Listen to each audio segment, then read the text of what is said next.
beautiful color. So it's got great anti-inflammatory power.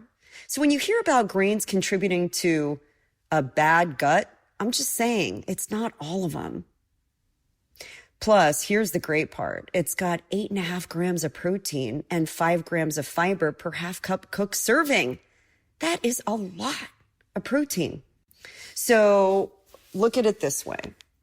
It's great in nutrient value. It's gorgeous because when you add it to the plate, it's got that beautiful color. And it's a little exotic. So when you eat with your eyes first, I'm just saying it makes you full from the get-go. Now, a few others that I really love, like buckwheat. Buckwheat is actually not a wheat, and it's neither a grain or a wheat. It's just like quinoa or quinoa, its fun little sister. It is the seed, and it's full of trace minerals, and it's naturally gluten-free. Now, you can incorporate buckwheat flour into waffles, for example. You can use whole buckwheat in stuffings and pilafs. And as a kid, I grew up with it as a breakfast cereal. My mom would stew it in a little bit of rice milk and add cinnamon, walnuts, and shredded coconut. It is so delicious, and it's a great alternative to oatmeal, for example, if you're looking for something different. And it's definitely hearty. So you will feel so satisfied after eating that cereal. It's one of my favorite things in the world. Another one that I love is millet. Millet is full of heart health. And since it's rich in magnesium, it helps to reduce blood pressure and the risk of a heart attack or stroke. Plus, it's an awesome source of potassium, which is great for regulating your blood pressure. And you can make millet just like you would any other side dish. I like to season it with a little bit of spice. It just adds a lot of flavor to it. And I'll go through a whole array of different ways to season these grains in just a minute.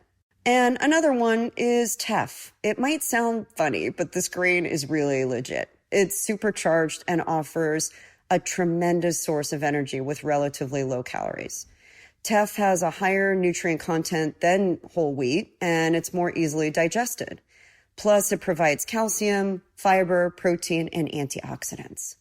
So the list goes on, but what I'm saying is you don't have to feel like there's just rice to turn to. There's a whole slew of super grains that are gluten-free. And in addition to those, there are some that aren't gluten-free, but they're still great choices for people who don't have gluten sensitivities. Now, keep in mind, gluten is a protein. You might be going, well, I've never had problems with gluten. And if you are one of those, you can still have some of these amazing ancient grains, like farro. Farro is one of my favorites.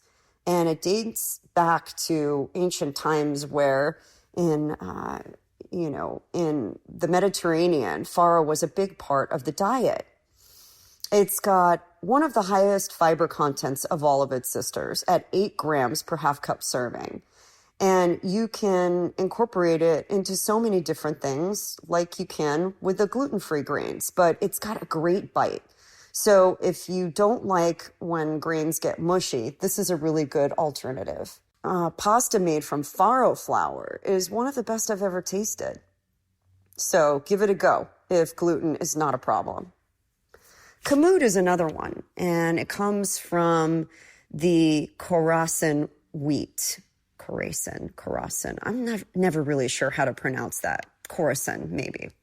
And it's making a comeback because it's known for its firm texture and nutty, buttery taste.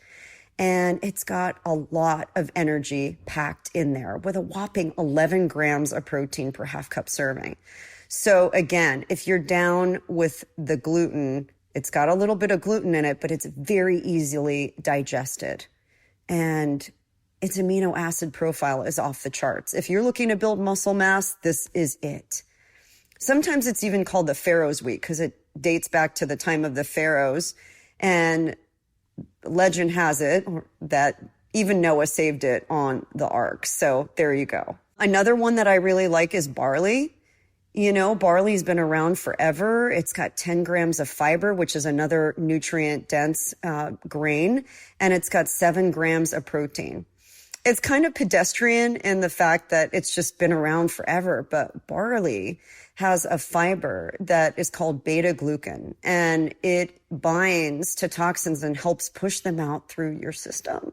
So literally, it's like imagine the broom that's going through your intestines and your gut to help you lasso that literal crap and get it out of your body. I mean, talk about toxin-free environment. That's where barley can come in. So all of these grains are good. They are good in the right amount, cooked the right way, processed by your body to help maximize efficiency in your digestion. Now, grains for the most part are the seeds of grasses. And the beautiful thing is you can sprout a grain.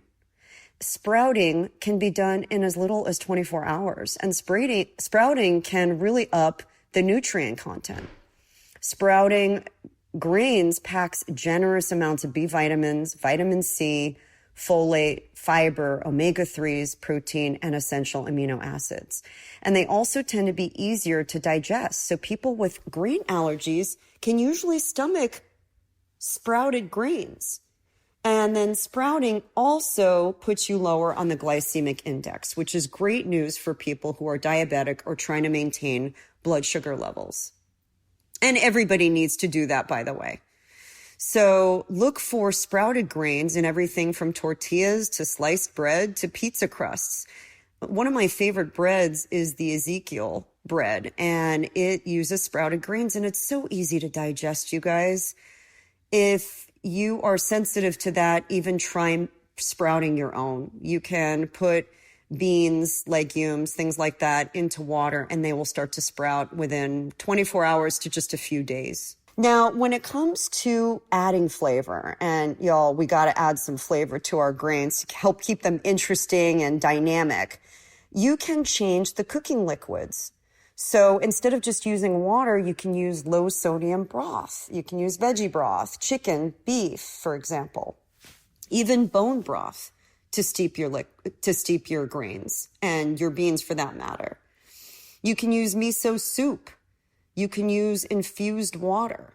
You know, for every 2 cups of liquid, you can add some fresh lemon juice or turmeric or ginger, even ginger powder, garlic powder, curry powder, saffron, ground cumin. These all will help to make your grains that much tastier.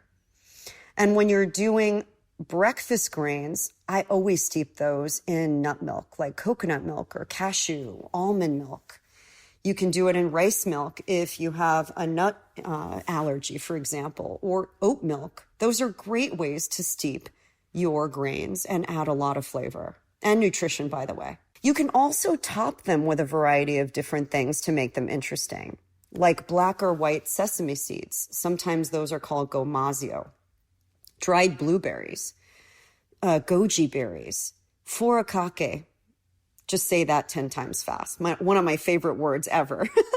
And I've got a recipe for that Japanese seasoning with seaweed in my book. Make your own, because sometimes they add fillers that I don't love. But if you follow the recipe, that gets you that delicious umami and rounded flavor profile that I talk about in the first part of the book that has you craving more savory versus sweet, which is really important for your taste buds. You can do toasted nuts like pine nuts, slivered almonds, chopped walnuts, crispy onions that you can do in your air fryer, for example. You can add shredded vegetables, microgreens, spicy sprouts, and the list goes on and on and on. So envision this. You've got a tasty bowl, and I'm all about the bowl meals because it just helps you see your nutrition all in one. You've got some delicious black rice or millet, and you've got a topping of that furikake, and you've got some, delicious proteins cooked off. You've got veggies. You've got a little raw veggie, maybe some cooked veggies. You've got some pickled onions or veggies like in the quick cook vegetables that I show you how to make in the book. Quickles, I call them for short.